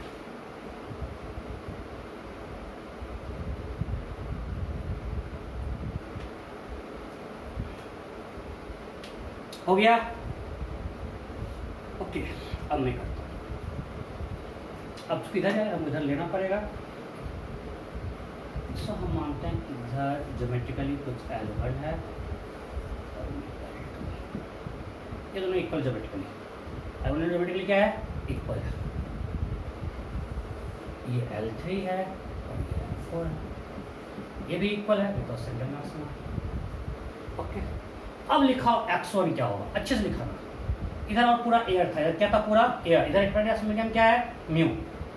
तो एयर में कितना चला L1 माइनस टी, कितना चला एयर में L1 माइनस टी। अरे पूरा यहाँ से L1 है, ये L2 दोनों इक्वल है, एयर में कितना चला ये L1 minus T plus slab कितना चला है टी, एयर में कितना होगा μ1 टी। इधर का स्टोरी कंप्लीट S1 का इधर का स्लैब स्लिट में से पहले का स्टोरी कंप्लीट हो गया। यहाँ से यहाँ ज्योमेट्रिकल लाइन था L1, एयर में चला L1 minus T plus slab में चला टी, हो गया प्लस μ1 टी। अब इधर आते हैं, इधर पूरा का पूरा L3 किस में चला है म्यू मीडियम में, तो क्या हो जाएगा म्यू L3। अरे हाँ या नहीं, ये पूरा का पूरा L3 किस मीडियम में चला है म्यू में, एयर में क्या होगा म्यू इंटू L3। x1 का स्टोरी कंप्लीट। अब आते हैं x2 का, ये पूरा पूरा L2 एयर में ही है। L2 अब ये L4 माइनस टी चल रहा है म्यू मीडियम में, हाँ या नहीं। L4 माइनस टी किस में चला है म्यू मीडियम में, सो म्यू एयर में क्या होगा mu into L4 minus T. पक्का ना यार, अरे यार μ2 है टी थिकनेस में है μ2 और जो बच गया वो सब कहाँ है म्यू मीडियम में है ना। एयर में क्या होगा यार, ये प्लस ये L4 माइनस टी है ना, क्योंकि पूरा L4 है, इसमें टी को सब्ट्रैक्ट कर देंगे तो क्या बचेगा L4 माइनस टी। वो किस मीडियम में है म्यू मीडियम में, तो एयर में क्या होगा mu into L4 minus T. बहुत नजर लगाना पड़ता है। सो ये हो गया। अब टी लेंथ है μt में। अब कोई बोलेगा सर हम लगाने कहाँ बोल रहे हैं, जबरदस्ती भोगते हम तो पहले समझ गए थे। सही में हम बेकार इतना मैथ कर रहे हैं, आप जल्दी समझ आते हो। अरे सही बोलो, अरे वाह, पूरा मतलब तुम लोग दोनों में इंटेलिजेंट हो गए। ऐसे तो नहीं थे ऑफलाइन वाले लेते थे तो। अच्छा सही ना, अच्छा 12th में आ गए इसलिए IQ बढ़ गया है। IQ क्या होता है पता है? अच्छा बता दो तो। सो x1 x2 हमने निकाल लिया, पक्का। मैं फिर से बताता हूँ, आदत से अच्छा। यहाँ से यहाँ एयर में L1 है, ये L2 दोनों इक्वल है, ये L3 L4 ज्योमेट्रिकल सब लेंथ है। सो एयर में क्या चला, टी आ गया बीच में, एयर में कितना चला दिस प्लस डी से क्या होगा L1 minus T plus T चला है μ1 में, एयर में होगा μ1 टी इक्विवेलेंट लेंथ। ये पार्ट खत्म। ये पूरा पूरा L3 किसमें चला है म्यू में, एयर में होगा म्यू इंटू L3। क्लियर? अब आते हैं इस पे, ये पूरा पूरा L2 चला एयर में और ये लेंथ में सिर्फ टी आया है μ2 में, जो बचा L4 माइनस टी वो चला है म्यू मीडियम में, एयर में क्या होगा mu into L4 minus T plus T in μ2, so in it will be μ2 t. Now if O is central maxima, x1 equal to x2. If O is central maxima, so x1 is equal to x1 equal to x2 कर दो, तो x1 क्या है, L1 minus T plus μ1t plus μL3 is equal to L2 plus μL4 minus μt plus μ2t। देखो L1 equal to L2 है, cut गया, L3 equal to L4 है, सो μL3 और μL4 कट गया, सबको इधर ले आते हैं, तो क्या बचेगा, सबको इधर ले आते हैं, तो बचा माइनस टी प्लस μ1t, इधर आ जाएगा plus μt minus μ2t equal to 0, so t common आ गया, क्या होगा, -1 plus μ1 plus μ minus μ2 equal to 0, so we can write μ1 plus μ minus μ2 equal to 1, that is the answer. μ1 plus μ minus μ2 equal to 1, जिनका सही है अपने आप को टैप करो, शाबाशी दो, गुड, अच्छा कर रहे हो, मैं भी करता हूँ, मैंने सही किया। अरे अपने आप को मोटिवेट करना पड़ता है, बस गलती ना कर दिया, इसे बस चेक कर लेते हैं। तो ये वन थिंग इज क्लियर, मैं कॉन्सेप्चुअली कोई मिस्टेक नहीं कर रहा हूँ, कैलकुलेशन में भी कोशिश करूँगा नहीं हो कहीं पे, बट ये चीज़ आप एकदम दिमाग में रख लो, मैं जो कर रहा हूँ बिल्कुल सही है, कॉन्सेप्चुअली कहीं कोई गलत नहीं है, कोई भी क्वेश्चन आप इसे कर सकते हो, और बहुत मेहनत से इसको हम सोच के बनाए हुए हैं। नहीं, हम कॉन्सेप्ट लगा रहे हैं, हम कहीं कुछ तरीका टिप्स अपना रहे हैं, कॉन्सेप्ट पे काम कर रहे हैं, और कॉन्सेप्ट गलत नहीं हो सकता है फिजिक्स में। -t प्लस μ1t, अब जाके बुक में देखो ना क्या क्या परेशान करके रखता है, क्या क्या फॉर्मूला रटवाते रहता है, और तब भी ये सब क्वेश्चन नहीं बनेगा, परेशान हो गए। चलो मैं तो बढ़िया निकल गया, -t plus μ1t plus μt minus μ2t 0, t minus 1 plus μ1 plus m minus m2 0, so सही है, कोई गलती नहीं की, ठीक है। चलो वाइड से स्लैब का लास्ट क्वेश्चन करवाते हैं, फिर तो मॉडल में क्वेश्चन देंगे, एक और क्वेश्चन देते हैं तो आगे बढ़ जाएंगे। बहुत पसंद कर रहा है,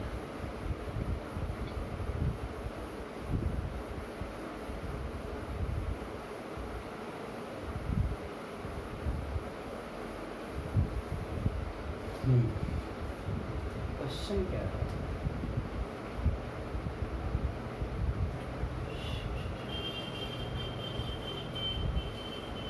standard वाईडी resistor,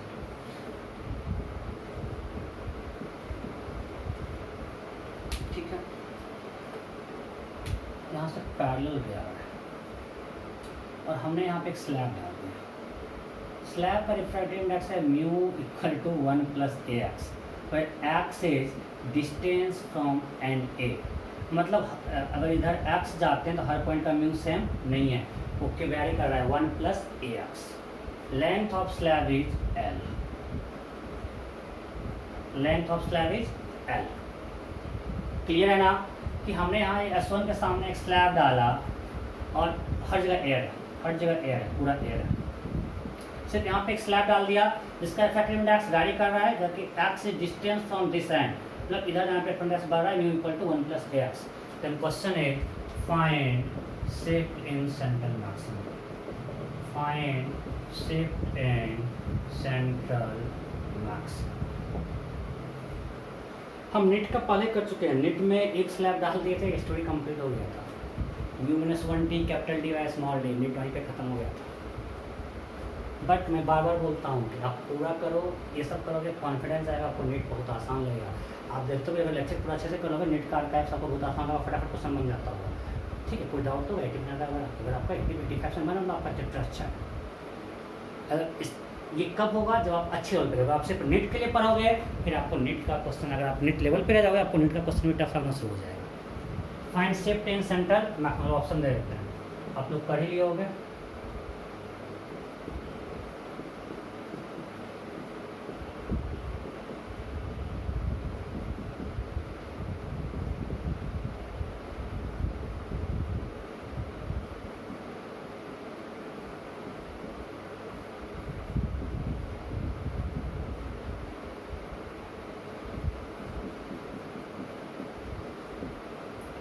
find shift in central maxima, ABCD,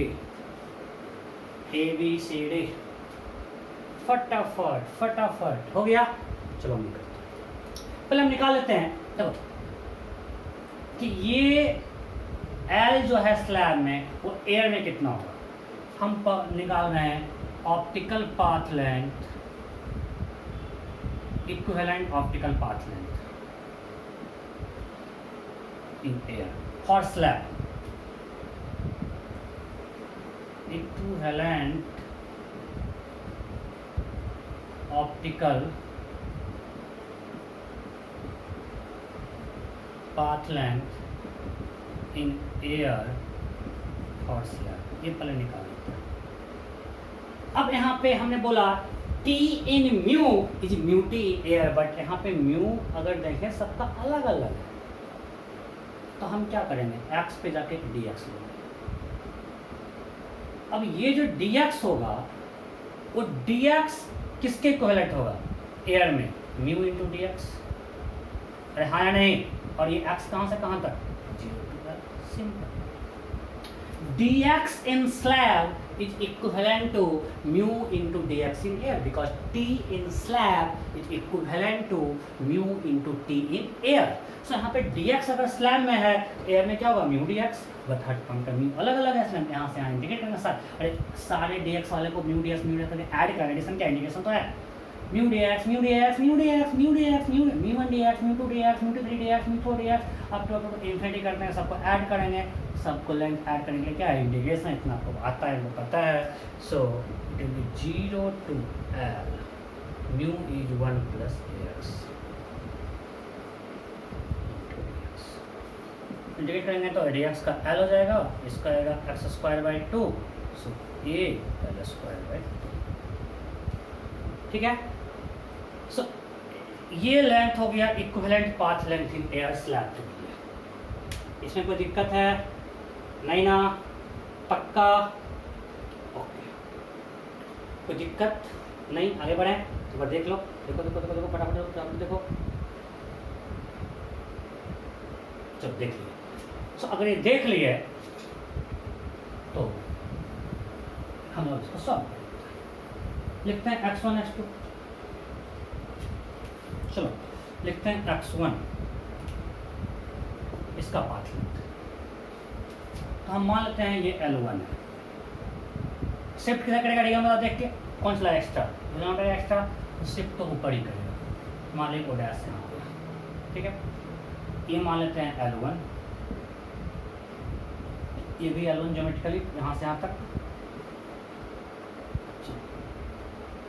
L1 L2 L3 L4 जो पड़े तो वही करते हैं। x1 लिखो, x1 एयर में L1 था और ये उसमें L लेंथ ये आ गया, मतलब रियल में कितना एयर है बच्चा, L1 माइनस L, यहाँ पे L स्मॉल दे दो,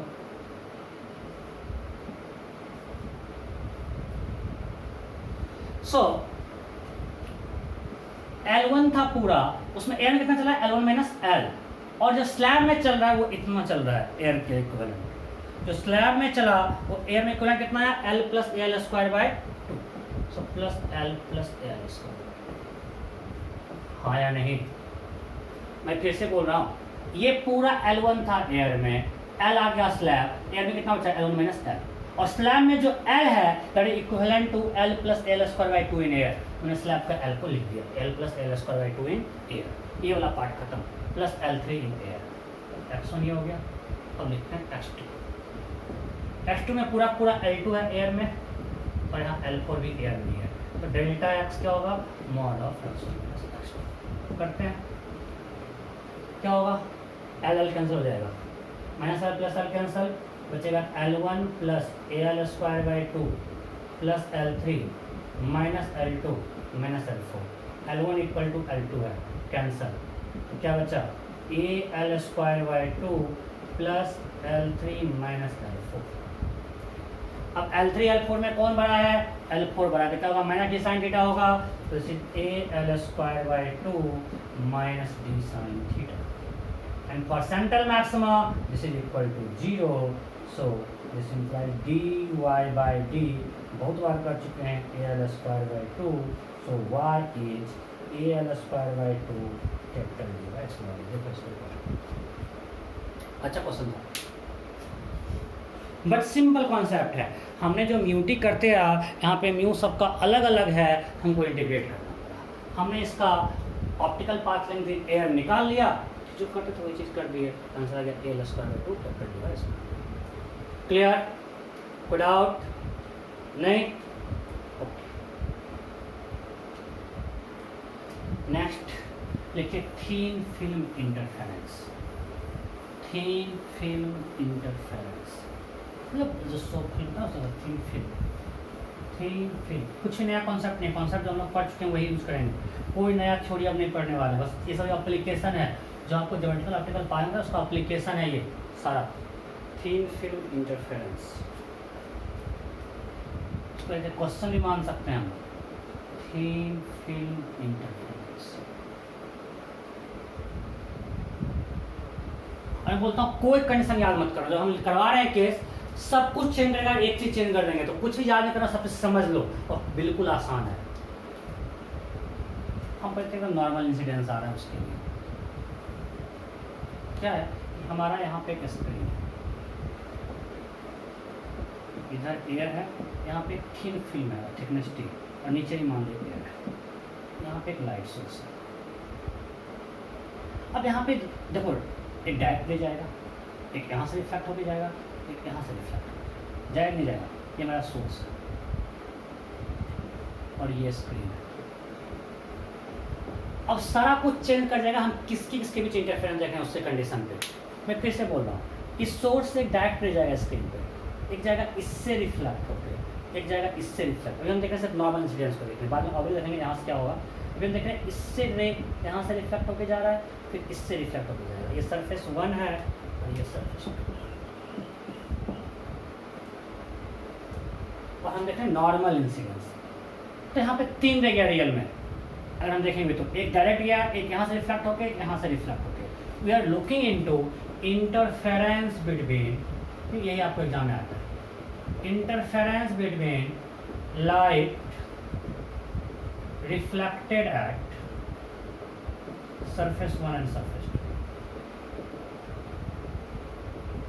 जो लाइट यहाँ से रिफ्लेक्ट हो यहाँ पे होगा, एक मतलब यहाँ आया जब रे और यहाँ से रिफ्लेक्ट होके चला गया, दूसरा फिर यहाँ आएगा और फिर यहाँ से रिफ्लेक्ट होकर राइट। सो हम एक राइट यहाँ से रिफ्लेक्ट हो गया, एक यहाँ से गया, यहाँ पे जो 2 रे पहुँचा, एक यहाँ से रिफ्लेक्ट होके, दूसरा यहाँ से रिफ्लेक्ट होके, हम उसके बीच का इंटरफेरेंस देख रहे हैं। इसमें 5 मिनट पहला जो यहाँ से रिफ्लेक्ट हो जा रहा है, ये डिस्टेंस हम कुछ मान लेते हैं कि मेरा कुछ है y1 और ये कुछ मान लेते हैं, समझाने के लिए मान लेते हैं, सब कट जाए, कोई यहाँ पे पिक्चर में आएगा ही नहीं। चलो x1 लिखते हैं, जो रे रिफ्लेक्ट हुआ एट 1, ये यहाँ से यहाँ आया y2, लिख दिया y2, एयर में है, इधर एयर। अब यहाँ से रिफ्लेक्ट हुआ, यहीं पे लोग गलती करते हैं, यहाँ से रिफ्लेक्ट हुआ, जब ये रिफ्लेक्ट हुआ तो ये डेंसर मीडियम से रिफ्लेक्ट हो रहा है कि नहीं, ये एयर है, कुछ म्यू है, ये कुछ म्यू है, ये डेंसर मीडियम है कि नहीं। तो in case of light due to reflection from denser medium there is phase change by pi, हाँ या नहीं।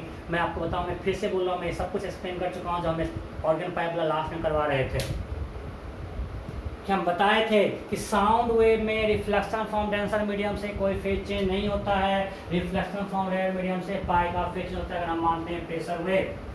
फिर आपको हम बताए थे कि ट्रांसमिशन से किसी वेव में कोई फेज चेंज नहीं होता है, और in case of light wave due to reflection from denser medium there is phase change by pi, due to reflection from rarer medium there is no phase change, and no phase change takes place due to transmission. मैं बहुत बार भौंका हूँ इस चीज़ को, मेरा लगता था उसने बताया था, मेरा क्वेश्चन करवाया था।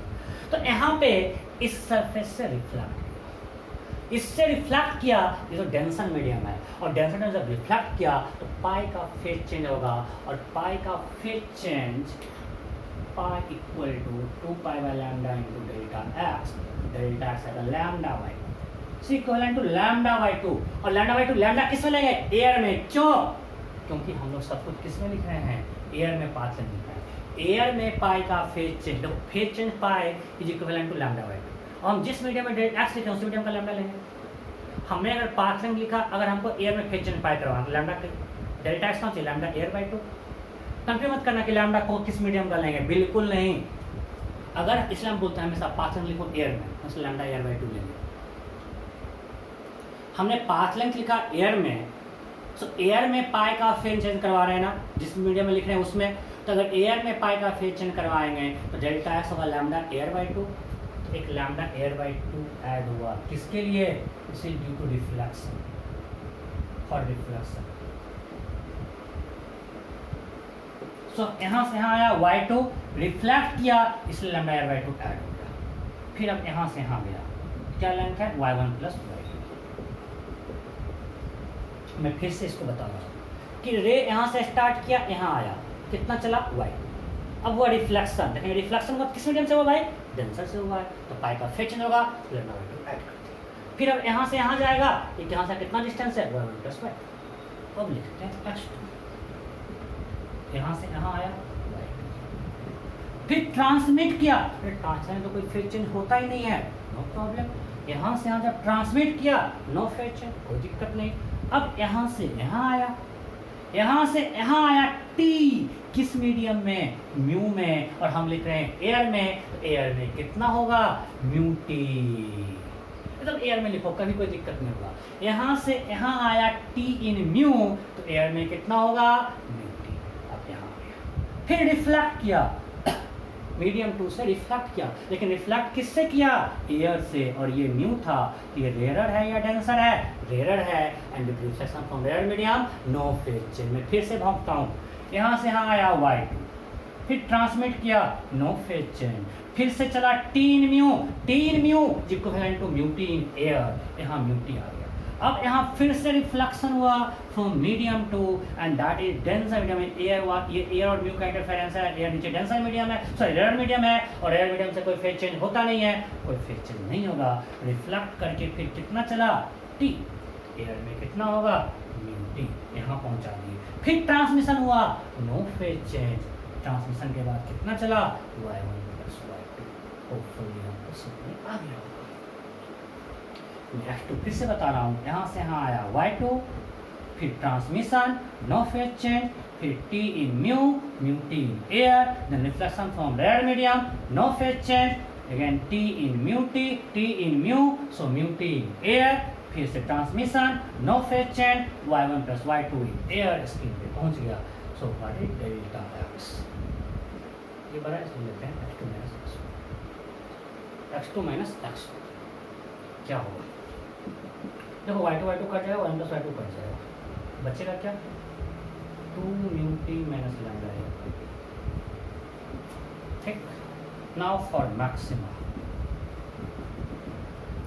Maxima 2 mu t minus lambda air by 2 is equal to n lambda.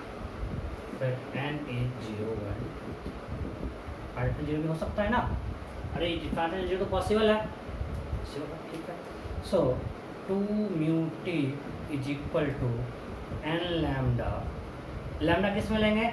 Air में। हमने डेल्टा एक्स इक्वल टू, देखो हमने आपको बताया था for maxima real thing is delta phi 2n pi, और जब हम सब कुछ लिख रहे हैं एयर में तो डेल्टा कितना चाहिए? एयर में, तो 2 पाई दे पाएगा। अरे 2 pi by lambda into delta x is equal to 2n pi. अब हमने किस में लिखा सब कुछ? डेल्टा एक्स एयर में, लैम्डा भी किस में लेंगे? एयर में। क्लियर?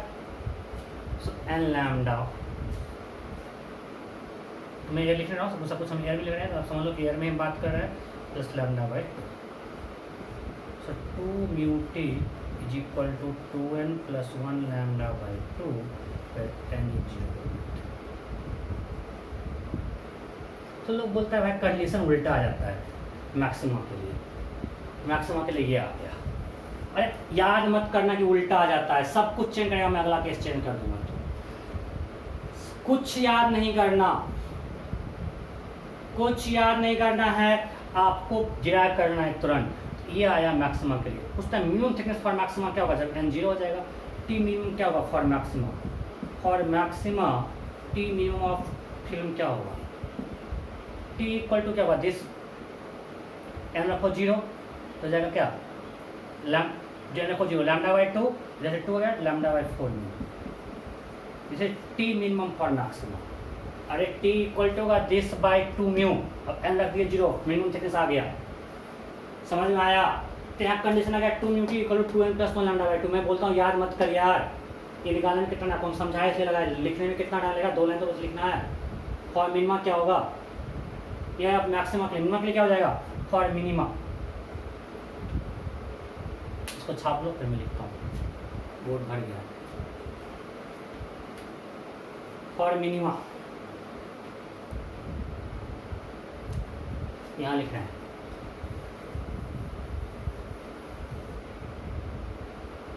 फॉर मिनिमा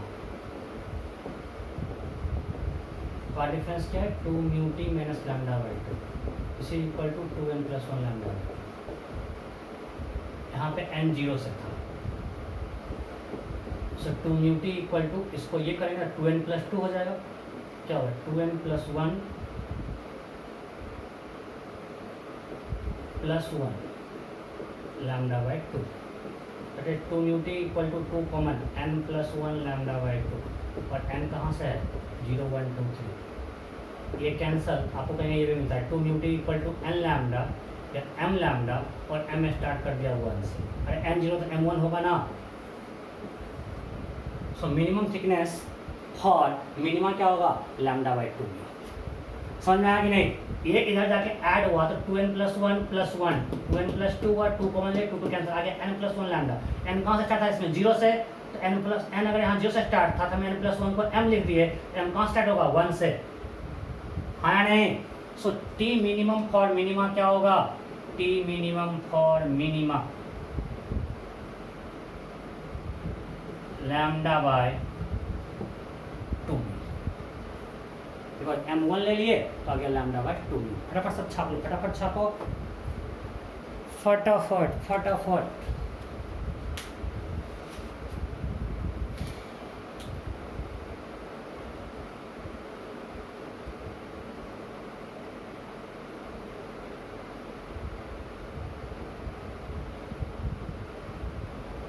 हो गया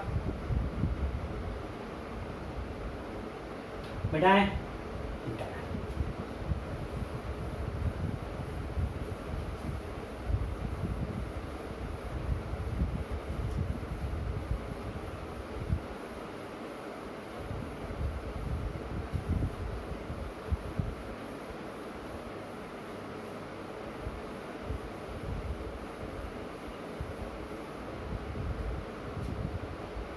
ओके।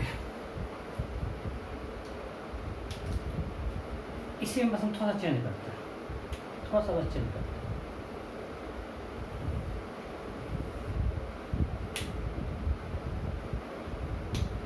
ये है μ1 μ,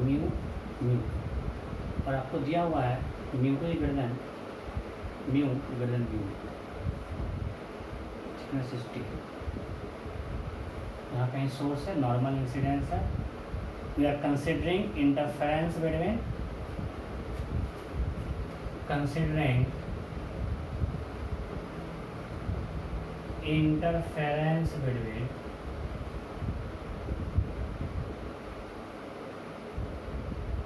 light reflected at surface 1 and 2,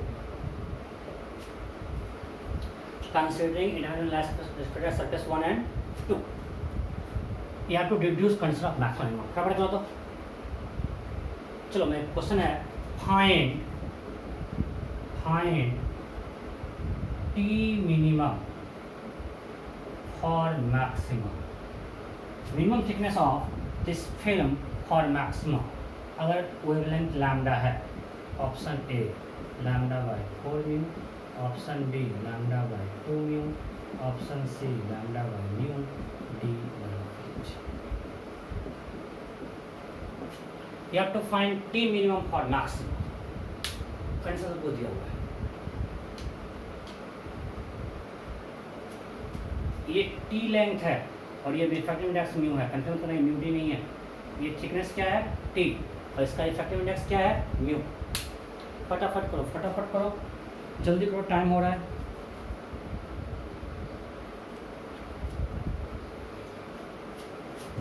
You have to consider interference between light reflected at surface 1 and surface 2.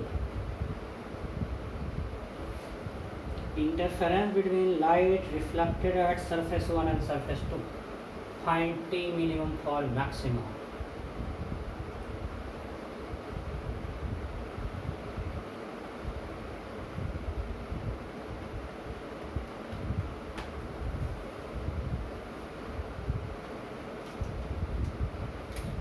Okay, मैं करता हूँ, डिराइव करते हैं फिर से अच्छे से। तो बहुत आसान है, तुम लोग किए हैं वैसा ही कुछ है। ये मान लेते हैं कुछ y1 और ये मान लेते हैं y2। पहले लिखते हैं जो लाइट यहाँ से आया रिफ्लेक्ट को चला, लिखते हैं x1, यहाँ से कितना आया y1, ठीक है। Reflection from denser medium, because mu का रिफ्रैक्टिव इंडेक्स म्यू1 से ज़्यादा है, तो reflection from denser medium λ/2 add हो गया, रिफ्लेक्ट करवा दिए, फिर गया y1 प्लस y2। तो दिक्कत नहीं ना, मैं फिर से बोल रहा हूँ, यहाँ से यहाँ y1 आया, म्यू का रिफ्रैक्टिव इंडेक्स ज़्यादा तो डेंसर मीडियम है, reflection from denser medium λ/2 add हो जाएगा, फिर y1 y2 और x2, यहाँ से यहाँ आया transmission no phase change, transmission का नो फेज चेंज। अब T in mu is equivalent to mu T in air, है नहीं? T in mu is equivalent to mu T in air, सो आ गया mu T, पक्का? ओके, यहाँ से यहाँ। अब यहाँ पे रिफ्लेक्शन होगा, reflection from again denser medium, because mu2 का रिफ्रैक्टिव इंडेक्स ज़्यादा है, mu2 का रिफ्रैक्टिव इंडेक्स ज़्यादा है, जिससे रिफ्लेक्शन फ्रॉम डेंसर मीडियम, सो फिर से λ/2 पक्का। अरे भाई यहाँ पे mu2 से जो रिफ्लेक्शन हो रहा है, पिछले केस में यहाँ एयर था, बट अभी mu2 है और mu2 ऐसा म्यू से ज़्यादा होता है, डेंसर रिफ्लेक्शन हो रहा है, λ/2। फिर यहाँ से यहाँ आया T in mu means mu2 in air, transmission no phase change y1 plus y2, कुछ नहीं आया, बस एक्स्ट्रा λ/2 यहाँ आ गया, और delta x y1 y1 cancel, y1 plus y2 cancel, λ/2 cancel, सिर्फ क्या बचा 2μt, क्या बचा 2μt। Now for maximum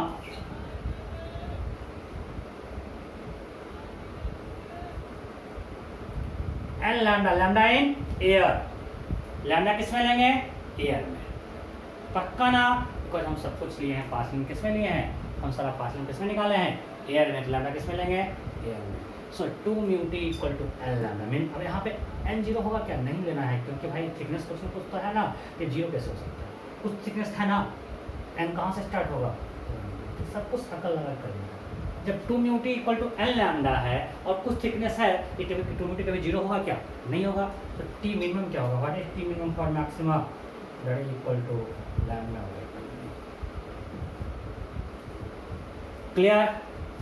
so इसमें कोई अंतर नहीं था, बस एक यहाँ पे रिफ्लेक्शन फंक्शन में बोला, कुछ भी याद मत करना, हमने एक केस चेंज कर दिया, सिर्फ इसको बड़ा कर दिया हटा के, बस इसको चेंज किया, सब कुछ चेंज।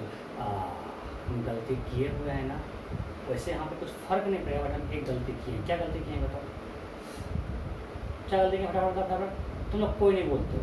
अरे y1 इन एयर नहीं है, y1 इन म्यू मीडियम है, क्या होगा mu1 y1, ये y1 प्लस y2 mu1 में से यहाँ पे कट गया, यहाँ फर्क नहीं पड़ा, बट रियल में वो एयर में है क्या, नहीं, यहाँ होगा mu1 y1, यहाँ भी होगा mu1, समझे या नहीं, कट जाएगा, बट आपको लिखना सही से है। ये y1 इन एयर नहीं है, y1 इन mu1 है, तो एयर में क्या होगा mu1 y1, ठीक है। फिर t इन म्यू है, एयर में क्या होगा म्यू टी, चलो इसमें लिखते हैं, फिर से बोल रहा हूँ, यहाँ से आया y1 इन mu1, एयर में होगा mu1 y1, फिर reflection from denser medium, phase change by पाई, तो लैम्डा एयर बाय 2, बिकॉज हमने पाथ में लिखा एयर में, तो लैम्डा बाय 2। फिर y1 प्लस y2 इन μ1, सो एयर में y1 plus y2 into μ1। Clear. Second रे के लिए यहाँ से यहाँ y1 in μ1, so μ1 y1 in air. फिर ट्रांसमिशन नो फेज चेंज, फिर t in mu, so mu t in air, right, mu t in air, पक्का। उसके बाद यहाँ से reflection from again denser medium, so lambda by 2, phase change भी pi, lambda air by 2, पक्का।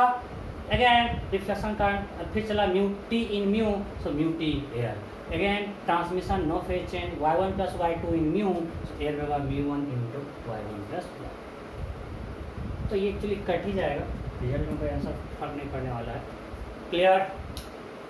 Okay, सो आज हमने बेसिकली सारा मैक्सिमम पार्ट जो काम का चीज़ था, आपका सारा क्वेश्चन बन जाएगा, असाइनमेंट सारा बन जाएगा, हो गया। मैं एक और वीडियो आपको दूंगा, उसमें हम कुछ करवाएंगे एक्स्ट्रा ऑब्लिक इंसिडेंट, साथ तक हम पूछे हुए देखें, मान कुछ एंगल पे आया फिल्म में, कुछ चेक करवाएंगे वेस्ट से फिर लाइट्स में, कुछ हाफ एन आवर का 40 मिनट्स का वीडियो मैं एक और दूंगा, आपको देख लेना है बस। बट इससे आपको सारा क्वेश्चन बन जाएगा। मैं रेडी टू सॉल्व असाइनमेंट साथ थोड़ी करवा दिया, सब कुछ करवा दिया। अब मुझे कुछ कुछ एक्स्ट्रा है जो अभी तक जल्दी कहीं पूछा नहीं है, बट कहीं कहीं पैराग्राफ वगैरह में एडवांस में पूछना, मैं करवा दूंगा। थिन फिल्म वेस्ट से थिन फिल्म इंटरफेरेंस है, या फिर ऑब्लिक इंसिडेंस है, लाइट्स मिरर सेटअप, ज़्यादा नहीं, हाफ एन आवर 40 मिनट्स का कुछ लेक्चर होगा। क्लियर। ओके, सो मैं असाइनमेंट दूँगा, आपको असाइनमेंट सॉल्व कर लेना है। और कोई दिक्कत यहाँ तक बोलो नहीं है, तो सबको टाइम पे असाइनमेंट सॉल्व करना है। मैं एक और लेक्चर दूंगा, बस उसमें कुछ नया थोड़ी ना, बस एप्लीकेशन पे कुछ अच्छे करवाएंगे जो कि नॉर्मली मेंस नेट के लिए यूजफुल नहीं है, तो सिर्फ एडवांस ले करवाएंगे, ठीक है। तो बाइबल उसको छोड़ ही सकते हो, देख लेना यार क्या होगा, ठीक है। Okay, bye bye.